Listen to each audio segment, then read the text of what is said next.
Time for a quick TV report. So I thought I'd jump in and do a quick report on TV shows that I've been watching lately. Start with NCIS Season 11. This is, of course, the season where Ziva David has left the show and Ellie Bishop has joined it. So we're enjoying that. We're 10 episodes in. We're enjoying the new dynamic with Ellie. We do miss Ziva. But at the same time, it's fresh. It's nice to have a fresh new character in the show. It's also nice to see McGee get a steady girlfriend. DiNozzo is starting to come to terms with Ziva moving on, becoming a generally better person. Lots of introspection from him. Gibbs is looking at himself a lot more. Gibbs is coming to terms with who he is a bit. He's slowly starting to change. And we've got all the other characters going on. You know, Jimmy Palmer's growing up. Dr. Mallard seems to be getting a little bit more tired of all this. And Leon Vance is, well, dealing with the death of his wife quite well and just moving along as director. Oh, and we have the new SecNav. She's in control as well, and she's a very well done character. Quite enjoy her. That's probably my favourite SecNav in the show so far. So yeah, NCIS Season 11, we're enjoying it. Next up is Hawaii Five-0. I'm watching this by myself. This is 5th season. Not bad at all. Captain Grover's joined the team properly now. You're getting the conspiracy theorist guy. I can't remember him. This dude. He's not yet a full team member, but he might as well be. He's really growing into it. And Season 5 is kicked off with a really nice episode at the start that introduces everyone with some flashbacks, a bit of a, looks like a bit of a psychological assessment, so they're talking about each other. And it gives you a good grounding point. It's almost like a refresher. Season 5 starts like a brand new show. It isn't, of course, it's all the same thing, all the same ridiculousness that happens on Hawaii apparently, but it does come across as a new start for the series, and I don't mind it. The CGI in this first episode is pretty weak in places, but you know, whatever, you just go with it. It's a TV show, you're not expecting too much. I think they aimed here, they should have aimed here. Here would have worked for them, here it was not working for them. It really did stand out.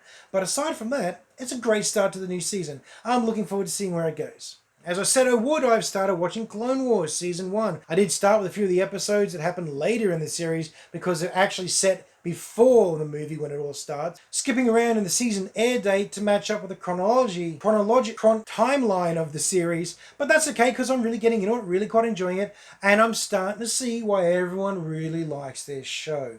It's got its lumps and bumps still. Its production quality is a little low, but it's first season. It's always like this in nearly every show that ever comes out, especially animated ones. But I am enjoying it anyway. I'm really enjoying Ahsoka now. I can see why people told me to be patient and wait. She's good. You haven't seen that. I'm liking Anakin. That's still very surprising to me. Obi-Wan, he's not the sass master everyone tells me he is yet. But I can see where they're going with that. And I don't mind all the background stuff and the sub-stories and the interwoven stories. This is a lovely trip through Star Wars territory. And I'm enjoying it. And it's keeping me going until Mandalorian Season 2 comes out. Now, here's a couple of Marvel things on Disney Plus I've been looking at. Some of the short series or short episodes that they have available to look at on there. Because I was curious, you know, there's some things I've never seen. I've always wanted to have a look at. I was very curious when I heard about them, but just never got around to it. And now they're all in one spot, and I'm quite enjoying that. Start with Spider-Woman. Oh, wow. Yeah, okay, this is a product of its time.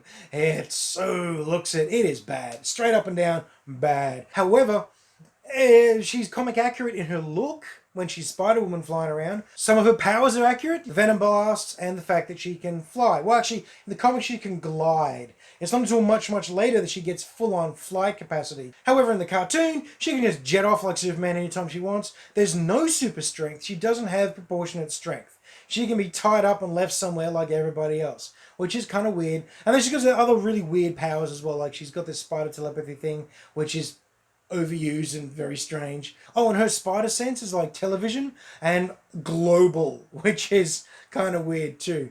But then again, you can't really criticize this too much because the whole thing is weird and terrible in that classic fantastic way of the really old cartoons, especially the really old Marvel cartoons. I can't help myself. I've got to finish it now, and it's torture.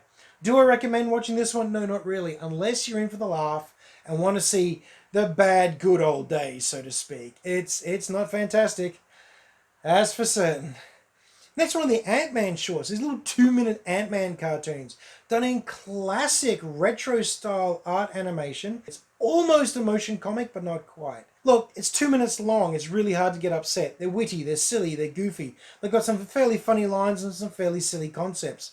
It's stupid, it's fun. It's 2 minutes long. Watch them all in no time, because I think there's, 6 episodes? Yeah, bang, done. Fun though. Didn't mind them. I'll watch more if they come out. Speaking of motion comics, you've also got these. For those of you who don't know what a motion comic is, it's literally still images that move on the screen. They move, there's voiceover, there's sound effects, and then they'll change. There's no animation, so to speak. There's just changing imagery. It's almost like a storyboard. Basically, it's a storyboard with music and sound. 3 episodes of Iron Man and Spider-Man, they were fun, they were kind of cool. The one with Black Panther, it was okay.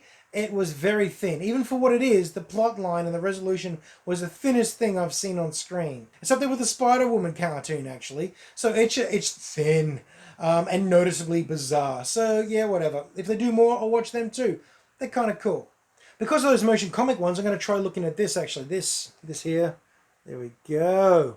From what I understand, it's a collection of Marvel Knights comics, some of the more mature titles, turned into motion comics, much like the other stuff I've just watched. So I'm now curious to see what they've done with this stuff. That could be quite interesting. So I'll be checking that out. I'll probably let you know how this goes at some stage. It's on Blu-ray. Yeah, that's kind of cool. Look at that. So there you go. Real quick, just want to talk about some of the TV shows I'm watching. I'm quite enjoying most of them. Spider-Woman scarring my brain, but I've got to finish that. And in a month or two, I might jump back up and tell you more about my TV shows I'm watching.